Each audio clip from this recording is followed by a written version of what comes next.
इतना common trend है कि किसी कोचिंग में पढ़ाते हुए आपको जब लगने लगे कि नहीं यार ये कोचिंग वाला ज्यादा पैसे कमा रहा है, मैं कम कमा रहा हूं, मेरे को ज्यादा कमाने हैं, तो आप अपना इंस्टीट्यूट खोलेंगे। और लोग क्या कहते हैं कि इसको नया करना है, ये नया करना है, खाक नया, इसमें नया क्या है? चीज बच्चों के लिए करेंगे और उसमें इतना बड़ा मौकाल टौकाल दिखा के ऐसा माहौल बनाने का जमाना आ गया है, मतलब पूछिए मत कुछ भी। आज मेरी पत्नी का बर्थडे है, पत्नी के बर्थडे पे तुम्हारे लिए बढ़ाता हूँ।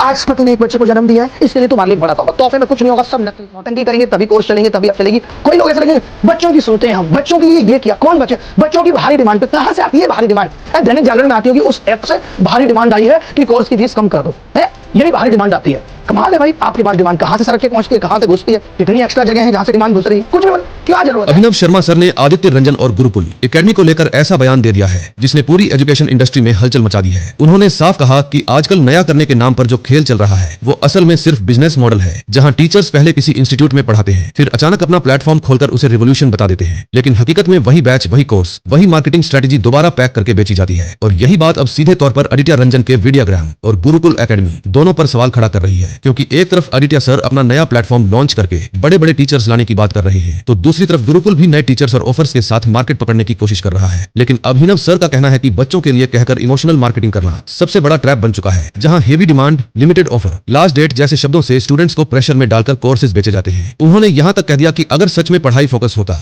तो इतने हाइप और ड्रामा की जरूरत ही नहीं पड़ती। और अब सबसे बड़ा सवाल स्टूडेंट्स के सामने खड़ा हो गया है कि क्या ये प्लेटफॉर्म सच में एजुकेशन के लिए काम कर रहे हैं या सिर्फ बिजनेस एक्सपैंड कर रहे हैं? क्या आदित्य रंजन का वीडियोग्राम जेन्युइनली कुछ नया लेकर आएगा या फिर वही पुराना पैटर्न दोहराया जाएगा? और क्या गुरुकुल एकेडमी भी इसी रेस में स्टूडेंट्स को अट्रैक्ट करने के लिए स्ट्रेटेजीज बदल रहा है? सच्चाई क्या है ये आने वाला समय बताएगा, लेकिन इतना तय है कि अब स्टूडेंट्स पहले से ज्यादा अवेयर हो चुके हैं और ब्लाइंड ट्रस्ट करने के बजाय कंपेयर करके डिसीजन ले रहे हैं। तो अब फैसला आपके हाथ में है कि आप इन बड़े क्लेम्स और हाइप के पीछे जाएंगे या सिर्फ क्वालिटी एजुकेशन को चूज करेंगे। अपनी राय कमेंट में जरूर बताएं और ऐसे ही रियल अपडेट्स के लिए चैनल को सब्सक्राइब करें।